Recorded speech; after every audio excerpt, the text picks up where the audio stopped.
Shalom à tous. Le Baal Shem Tov, Rabbi Israël Baal Shem Tov, quand viendra Mashiach, quand les sources de Rabbi Israël Baal Shem Tov se répandront à l'extérieur. Alors j'ai un texte merveilleux de Rabbi Israël Baal Shem Tov.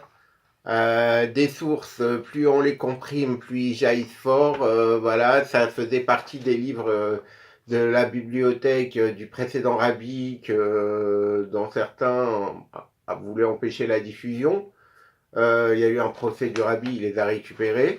Et de plus, c'est un texte que certains Lubavitch, alors que c'est les sources du Baal Shem Tov, et jamais le rabbi n'a demandé ça ni le Baal Shem Tov, ne voulaient pas qu'on diffuse. Il faut savoir que les chassidoutes, Chabad ou Breslev, etc., bon, toutes les chassidoutes démarrent du Baal Shem Tov. Et bizarrement, en fait, on parle très peu des enseignements directs du Baal Shem Tov. C'est l'Yetzirah, peut-être. En tout cas, voilà. Ce texte merveilleux, il dit une chose directe, je vais la résumer. Il reprend les propos d'Ishaïa dans sa prophétie. Il dit que Hachem, il dit que peu m'importe vos prières et tout ce que vous faites, si vous vous occupez pas de l'aveugle, de l'orphelin et vous apprenez à faire le bien, eh ben Hachem, il veut pas de tout ça. Alors moi, je vous dis une petite anecdote qui s'est passée. Il y avait la canicule. Bon, je fréquente beaucoup de synagogues. Il y en a plein dans le 19e, 20e. Je dirais pas laquelle. Et il y avait une dame âgée, personne ne voulait s'occuper d'elle. Pourtant, elle était de la communauté pendant la canicule. J'ai demandé à des grands du jeu, ben, personne n'a bougé. Et qu'on m'a appelé pour faire un sioum, c'est une grande fête pour la fin d'un traité de Talmud. Et ben je leur ai dit, vous prenez votre enseignement tel que vous l'avez compris, vous le mettez dans les toilettes, vous tirez la chasse d'eau. Voilà. Parce que quand on va pas en 2 mois de canicule, rendre visite à une dame qui est toute seule âgée, alors qu'on a demandé, qu'elle a demandé, etc., il n'y a pas de Torah. Ça, c'est pas la Torah d'Hachem. Voilà. Alors, je commence à lire ce texte. Alors, de bons sentiments et un comportement vertueux. Le Baal Shem Tov était très proche des plus simples parmi ses disciples. Il disait spécifiquement pour eux des explications de la Torah qu'ils pouvaient comprendre. Ceux qui étaient érudits parmi ses élèves étaient certes totalement soumis à leur maître, auraient offert leur vie pour lui et ne remettaient nullement en cause son comportement. Néanmoins, ils ne pouvaient s'empêcher de se demander pourquoi le Baal Shem Tov était si proche de ces hommes simples, pourquoi ils commentaient la Torah uniquement pour eux-mêmes, étudiaient ses commentaires et en recherchaient le sens profond. Il arriva un certain Shabbat que Rav Nathan et Rav Abraham se trouvent tous deux chez le Baal Shem Tov. Celui-ci commenta alors le verset Ishaïa 1,15. Lorsque vous étendrez les bras vers moi, je détournerai mon regard de vous. Même si vous multipliez vos prières, je ne les écouterai pas, car vos mains sont couvertes de sang. Il expliqua que l'effort essentiel du service de Dieu était certes réalisé par le cerveau et par le cœur, par l'étude de la Torah et la ferveur de la prière. C'est de cette façon qu'il peut en découler des sentiments effectivement éprouvés de la manière qui convient, dans tous les domaines du monde. Néanmoins, il est également possible que vos mains soient couvertes de sang.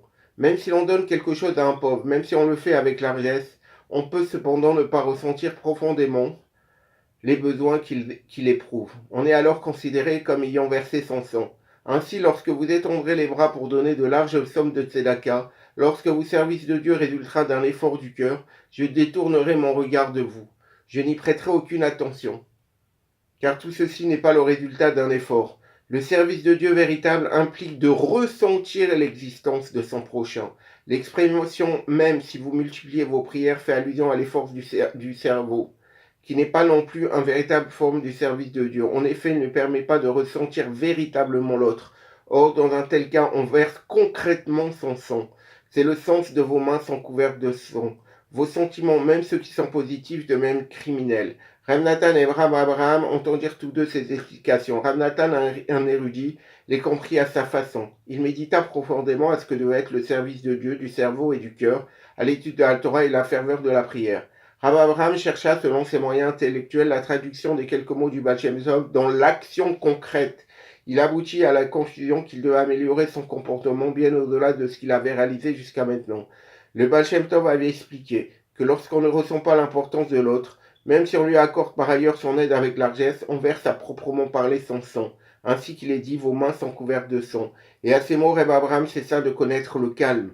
Lorsqu'il rentra dans son village, il fit sur lui-même un effort beaucoup plus considérable qu'auparavant et se leva de plus en plus dans son service de Dieu. Extrait du Sefer HaMaamarim Yiddish, discours chassidique, édition du Beth Lubavitch, Paris. Rabbi Yosef Yitzhak Schneerson de Lubavitch.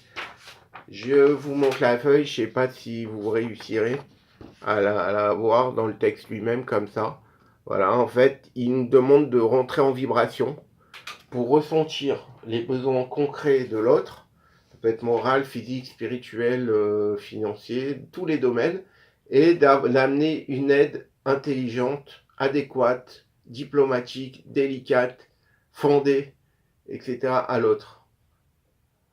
On peut aider quelqu'un, mais ça correspond pas. On peut faire telle chose. C'est vraiment ressentir que l'autre, c'est une entité entière et